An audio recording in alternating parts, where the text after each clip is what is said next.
Hi, I'm Amy Shannon from Amy's Bookshelf Reviews podcast, where stories speak, voices matter, and words come alive. If you are following this on Spotify, please follow the podcast. Um, Now, the interviewees uh, have the option of having an audio only podcast session or a video podcast session. This is a video podcast session, and I hope that you enjoy it. It will also be shown on YouTube. So if you are watching this on YouTube, please subscribe. Thank you. Jan Notzon, Hold on. author of 7 novels. Thank you. Now, actually, Good evening, listeners. I'm Amy Shannon, and welcome to Amy's Bookshelf Reviews podcast. Conversations, revelations, inspirations behind the book. You never know where the conversation will lead us, so let's find out. Tonight we have a guest with us, so thank you for joining us. Will you please introduce yourself? hi, I'm Jan Notzon, author of now 8 novels, the last of which will be released on the 23rd of this very month. Well, that is wonderful. So, what got you started with writing? Oh, gosh. Well, I was an actor in a former life. I think I've told you that. And I don't know, something just something I had gone to the University of South Carolina to get my MFA, and something that one young girl, a freshman actually, I was a graduate student, said, I want you to write for me and this other gal a docudrama. And I thought, well, if I'm going to write something for this young lady, what would I write? And so I wrote a 1-act play. It wasn't a docudrama. What did she call it? A psych drama? I don't know. I can't remember what she called it. But anyway, it eventually found its way into a full-length play, and then into my novel Song for the Forsaken. That was a great novel. Yes. Thank you. I've read all your works, so I know it's good. Thank you. You write very well. And when since you were an actor, when you are writing or going over after you've written, do you like picture that like as if you were one of the characters? Or is that like the acting is like no more, gone, whatever? No, I mean, my novels are full of dialogue and conflict. That's the basis of most drama, is conflict. So yeah, no, the actor in me will you can take the actor off the stage, but you can't take the stage out of the actor. Yeah, and I do this. I like dialogue driven and character driven stories. That's kind of how I write myself. So I really I don't know, yours are just something that I was drawn to from the beginning, so I knew I had to just keep reading your stuff. It's remarkable. And like you said, you have a new one coming out. And by the time this airs, it'll already be out there. Heir of the West Wind. Do you want to talk a little bit about that one? Sure. It is kind of a continuation. I started writing historical fiction with Suffer Not the Mole People, about my father's family's emigration from Poland. And then I guess I started reading Lone Star by, and I can't remember the author's name, but it was a long last name, very German. But it was about the history of Texas. And, my father's family came directly from Poland to Texas. Oh, wow. Yeah, and apparently their priest had made a voyage to Texas and proselytizing, I assume, Yeah. and came back with the news that Texas at that time was basically giving land away because they wanted people to populate it. Yeah. Yeah. And so first, my great great grandfather's sister came Hmm. in 1852, and then my great great grandfather and his family came in 1867, 1866, 67, right in there. And then I went on to write a historical fiction novel about the founding of the first the Mexican Republic, and then a little bit later in the 19th century, the Texas Republic. And I used one of the characters, not the one that I identified with, but his older brother, coming with, his mother met this guy where the family was working the Catula Ranch in Texas, which is fairly famous, and fell in love with his mother. Fell in love with she had lost her husband on the voyage over, Oh. and then yeah, it was a epidemic of I can't remember what the disease was, but anyway. So I wrote that, and the narrator for the Texas part is this great great uncle of mine. Hmm. And once that was done, it the people who read it said it ended with uh, his stepfather dying, Uh-huh. and the narrative is the tears he shed were the foundation of his oath to continue the ranch. Hmm. And essentially, his stepfather left the ranch to him rather than to his biological son. Oh. But the judge wouldn't accept that. And so it stayed in the name of the biological son. And that is what happens. It's really about, how do you hang on to humanity when you've been savaged and brutalized for years and years? Right. Because he is falsely convicted of assault and sent to Huntsville Penitentiary, which even now is known for its rather unhumanitarian conditions. But gosh, in the 19th century was probably incredibly brutal. Probably. Yeah. And so, he has this, his stepfather's adoptive sister, Luz Maria, Mhm. just adopts him as her child. So he has two mothers, his own mother and Luz Maria.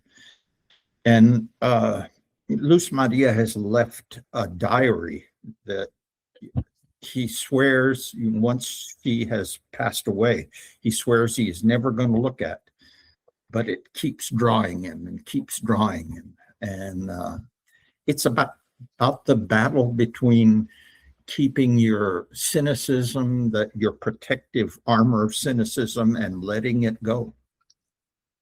Yeah. And that happens in real life too. We have that, Oh, yes, it does. Yeah, I mean, it's just overcoming something. You can either just sit back and hate the world, or you can try to forgive it and move forward. Yeah, there you go. Yeah. And sometimes that's really hard. Oh, yes, it's very hard. Yeah. And I think that even with whatever, happens to people, that's something that keeps them going, especially when you think about, like you were talking about how your family immigrated to Texas. Early of mine, they immigrated, and I don't know how they ended up in a small town in upstate New York. But I live in upstate New York, but I don't know what drew them to this one area, but they were able to, they thrived. They opened their own carriage repair company. Oh, wow. Yeah, Mhm. I've been doing for a couple of years writing nonfiction local history, but I've also been doing my own family's history, Mhm. and I find it so interesting. I have my dad's cousin. Well, he's my second cousin, but he always calls me cousin. um, he was a journalist and historian for a local county, Mhm. and he was also keeping all the stuff of that side of the family. So he Wow. passed the torch to me. Treasure trove. It was amazing. Yeah. I mean, I was just, I mean, he still like, I have a whole room full. I'll send you more stuff. But it's just kind of like the last time I had talked to him was, I was a kid and I wanted to be a journalist when I grew up because I wanted to be a writer.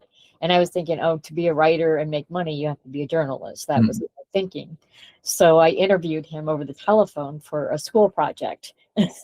um, and then a couple of years ago, before my grandmother passed, he interviewed her. And about her childhood, and he wanted to learn more about his mother and his aunts and uncles. And he recorded it. And after my grandmother passed, excuse me, she was 101 when she passed, but Wow. she had fallen, and that's the only reason she passed at that time. But um, I asked him if he had a copy of it. I just kind of reached out and said, I'd love to hear it. It took me a year to listen to it. I tried for like 3 seconds and I'm like, nope, I'll put it away. I'll listen to it later. And then we just kind of connected because we realized we have so much in common about our love for history and family history and things like that. So he passed his torch to me. And Well, I I'm loved it. curious, where did your family emigrate from? Um, let's see, my father's side, it was England and Germany. Okay. And my mother's side was, well, when I say England, it's kind of like an insult if I say Northern Ireland. Mm. I still don't understand that. So, yeah, if you're from Northern Ireland, you're not Irish, you're English, of course, Right. according to whatever my family said. So, uh, our last name is Shannon. But and my mother's side, some were from Germany and others were from Scotland when they Okay. came over. It was just my great grandfather. He helped his father build, like they had 14 children. Not all of them lived to adulthood, but the ones that did, the men, they worked the carriage company. They built carriages and they fixed them and all that stuff. And then, of course, then the motor car came around, so Yeah, they switched gears, but literally to they speak. switched gears. And my grandfather became, he was a very successful farmer, and then he moved from Guilderland to Burnt Hills, and he owned a lot of land. And he was the guy that if his neighbors were suffering, he would like during the Depression, he would go around to his neighbors and give them food because Oh, he had two kinds of crops for selling and crops for them to eat and, store. Uh, right. but if his neighbors needed food or they needed coal, he was out there handing things out. Then years later, because my grandmother said that she never, I asked her if, what the Depression was like for her, and she said, then they had everything they needed. So they didn't really, it didn't seem to affect them. They just helped their neighbors the best that they could. So, We grew up with kind, loving people. So Mhm. I like that. More people should be that way. Yeah, boy. They say it's simpler times, but not really. I think that, they just worked harder. Yeah, yeah. Yeah, I've heard of other stories like that. My next door neighbors were elderly. They passed, unfortunately, but uh, he said, they kind of grew up ne- together, and he said that her mother never turned down anyone, looking for a meal. Yeah. Yeah. So, And unfortunately, there are still kind people out there. And I believe that. I know I try to be as kind as possible. Um, but there are those, it's sometimes it's hard to be that way, yeah. when you're face to face with, something that's ready just to either literally or physically just pop you right in the face. So, um, I've been there twice. Well, I think nowadays people uh, tend to think, oh, the government will take care of them, and you didn't have that during the Depression. Yeah, you had to take care of yourself, and if And yeah, your community. exactly. And I think that the community is one thing that is really important to feel like you're part of something, but also as a human, like for me to have a purpose. Mhm. I have more than one, and I know one of them is to help authors and do whatever I can for them. And boy, do you. I do my best, and that's kind of why I started this podcast too, just to help people get their voice out, Mhm. so they can talk about it. And um, not everybody picks up a book and knows what, you know, they can see what the author put into it. They go on a journey, and that's what books should do for you. Mhm. When I read a book, when I read your book, when I read a few other authors' books, there's certain ones that always stand out. And those are the authors that keep coming back to me, having me read their work. There's over 500 that do that now. Oh, Every time they have a new book, they'll get it. And they've been asking me for more authors. So, but I love it. that's good. And I can tell when I'm reading their work, if it's, if they're passionate about what they do. There are some books that I've read that, sure, they're technically correct, grammatically correct, punctuation's all there, but it reads more like a tech manual than it does an actual story. Mhm. And then I'm thinking maybe that person shouldn't be writing fiction. Maybe they should be writing something else. Yeah. The writing's good. You got to build your characters. So what when you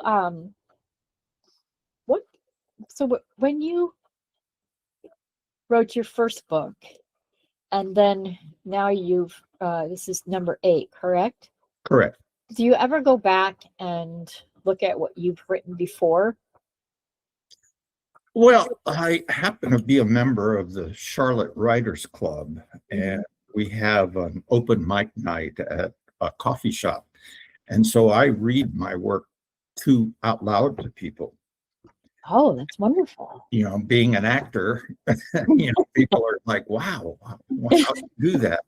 Well, it's just It's just who you comes, are. it's just, uh, being on stage and reading or whatever is like breathing for me. Yeah, yeah, I get that. That's what like writing is for me. Even if I'm not writing a story or doing research on something, just me thinking, writing something down is, even if it's just my thoughts or something, Mhm. it just kind of it helps, because sometimes you only want to write it, and then you don't want anyone ever to see it. And sometimes you have to be very careful, because my father has, he's still around, but he has end stage dementia. Uh, And I went through a lot of his papers, boxes, to see yeah. if there's important stuff. And I found a folder of stuff that he wrote. So this past July, I republished one of my books that I wrote during my dad's PT sessions. And then I put his work that I found in it as well. Mm. And that was kind of like an homage to my father, but now he doesn't know how to read anymore. So, but the first book, once I gave it to him, it was paperback. So every time we went out, he would fold it in half and put it in his back pocket. So he always had something to read. He loved it. So that's why I was like, okay, I got to share his work. But in some of the papers, I found stuff and I'm like, oh, I wish I didn't read that. It's like a letter to his father, and how he really felt about his father, and he didn't have a great relationship with him. But I knew that, but after reading it, I'm like, I wish I did not read this. Some things I don't want to know. Yeah. Yeah. And it probably wasn't meant for anyone to read but himself, to just get it on paper. And he was a poet, and he loved Robert Burns, and he got me loving Robert Burns now. And I have his copy of the Robert Burns book that I had bought him. And then I got it back when he couldn't read, because he started throwing his books at the nurses. So that's when I knew, hey, he couldn't read anymore. He tried to fake it for a long time. But it was, it's not easy. I don't know who that man is anymore. I lost my dad a long time ago, but Yeah. I hold on to that because we shared love of books and the love of vinyl. So many times I've been put Presley on the turntable so I can kind of feel my dad with me. He could sing like Elvis, like you wouldn't believe. Oh. But here I am going, how he would raise his voice and then lower it. And my dad could do that. And I was like in awe. So with your work, do you have, like, this is going to sound stupid, like family that like supports you with your writing, your acting? Do you have a support system? Do you have people that like you and they read your book? In my family, not my immediate family. We were not very supportive. 5 children. I was the youngest. I was the oldest of 5. Oh, really? Okay. And we were just pretty mean to each other, frankly. Oh. That's in my very first novel, which is highly autobiographical, but I'll ask you not to tell the surviving brother and sister I have. Yeah. No, that's your secret, safe with people who are listening and me. Yeah. But no, I don't think any of them have read. Well, my eldest brother read my first novel because, I stupidly mentioned to a cousin that I was going to be in Austin, Texas at Book People reading from that particular novel.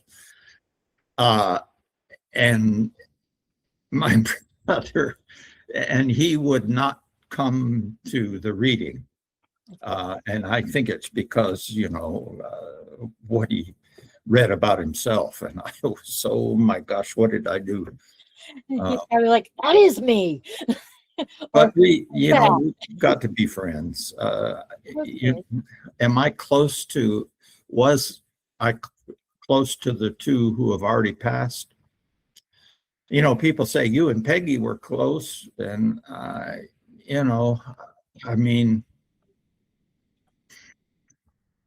felt for her when she got the cancer diagnosis, and really pretty poor prognosis. But You know, I don't know what it says about me, but the thing I have loved the most in my life was my dog, Alex. Oh, Man, I love but that dog. there's there's nothing wrong with that. I mean, honestly, I've been in the last few years because of a brain injury I had 20 years ago. I had to start using a walker, and now I use a wheelchair most of the time. Oh, no. And I have a sister who always likes the attention on her, and we used to be close, but now that but as soon as I was using the walker, it was like, oh, she'll get all the attention because my sister is the kind of person that likes to go on Facebook and say, oh, what a bad day, and then not put anything else and wait for people to ask her what's wrong, you Okay. know, or I did this, and so she could get sympathy or whatever. And Mm. ooh, I don't want sympathy. My boys push me even on days I just feel like not getting out of bed. I still get out of bed and go. And when I look back at my relationship that I had with her, I was like, it was always kind of like one sided. And then I miss my niece, my niece and my two nieces and my nephew. But her baby, um, well, she's 10 now, but Mm. I miss her Mm. I'm because the sure. first couple years of her life, I took care of her mainly because her mother was in and out of the hospital. Oh, And she used to come over, and I would homeschool my kids, my boys, when they were in high school. And she would sit there at the table and color or eat Cheerios or whatever. So we called her the principal. I'm like, you need a principal. I was the teacher, they were the students. But that's what happens sometimes with family. I know I have a sister that we never got along, not growing up, not since the day she was born. She was like the one that had to be perfect, oh, and she had to be the most beautiful and all that kind of stuff. And now she's the only person I actually give updates to about my dad. uh, And if she goes to see him, she'll let me know what's going on because I have to make all the decisions on my father's behalf. uh, And so she checks in with me, and then I get, uh, sometimes I just get phone calls all the time. Oh, yeah, he fell because he forgot he can't walk. So yeah. it's like they expected him to pass last year. Mm. Just when they think he's going to, then he doesn't. Mm. They told me he wouldn't live to see his next birthday, which is next month, and he's still holding on. So I don't, but it's whoever's in that.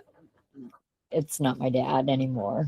Yeah. So Yeah. I do because I miss the time we didn't have when I was growing up because I wasn't very close to him, but I wanted to be. And he Mm. was distant and angry all the time. And he was a totally different man because he had a TBI and he had no idea what he had.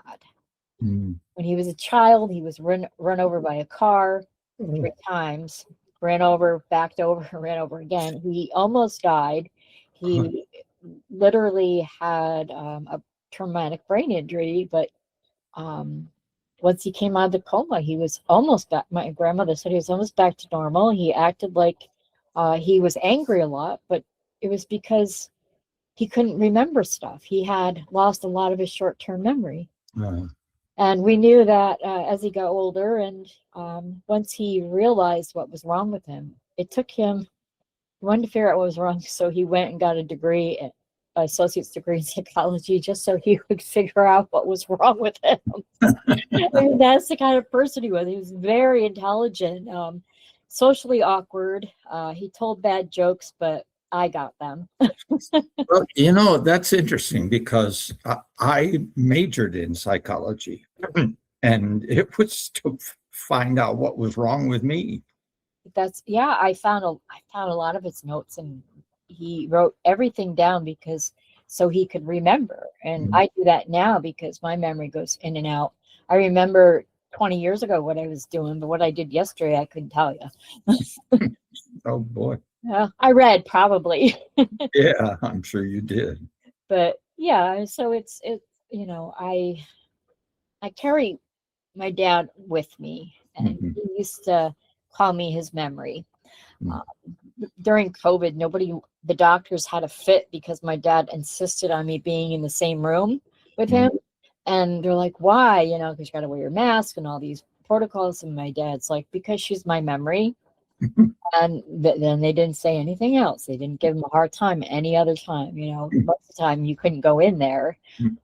But he made sure that I was sitting right next to him so he could understand.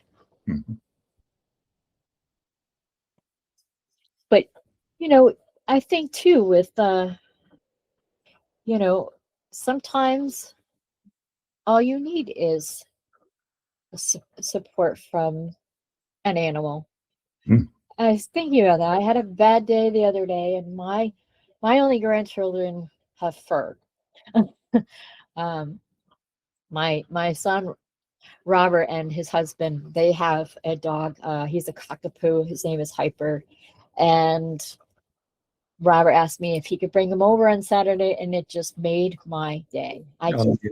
Because I'm like, come to grandma, and he's all happy and loving. I have two cats, and we have a turtle, and we got fish, and we've I got, see one of your cats back oh there. yes, that is Flash, that he's my baby. Uh, He's my support animal. He actually listens to me when I talk to him. And I also have a turtle. She's her name is Stanley, but she's aquatic. But when I talk to her, she listens. She knows her name. wow. The only time she ever got mad at me, I've they told me she would stop growing when she's 8. She's 9 now. Mhm. I got her when she was just a little baby, and um, she just remembered. She knows her name. So when we found out, because we were told she was male, because you can't just lift up her tail. That's not how you tell. It's based on their feet. So my son Robert's like, Stanley's a male or a female. I'm like, oh well, I can't change her name because she knows her name. And so my son Lewis is like, well, what does she identify as? I'm like, a submarine, because she just kind of floats around. But she only got mad at me once. I fed her, and one of her little pellets tapped her on the head, and she wouldn't look at me all day. Oh, really? I'm Wow. like, what? I'm so sorry. But yeah, that's my baby Flash. Yeah. He's a good boy. But I really enjoyed talking with you, and Same here. I think it's great, and I like when we work together or just email back and forth. I think I just love that, and I really I cherish that. Thank you so much. I do too. And anytime, anytime you need me, you can just contact me. And I'll just wrap up now. Thank you for being on the show, and thank you, audience, for listening. If you wish to be a guest on the show, go to amysbookshelfreviews.com/podcast and schedule your pre-recording. Don't forget, if you wish to comment on this show or others, comments are available, and yes, I will read them. Please follow the podcast on Spotify. I'm Amy Shannon. Be safe, be well, and always be kind. Thank you for watching this video podcast. Amy's Bookshelf Reviews podcast is a takeoff of Amy's Bookshelf Reviews website, and which does reviews and also author promotions. You can go to amysbookshelfreviews.com for more information. Thank you for watching, and please subscribe, follow, and keep listening. Thank you.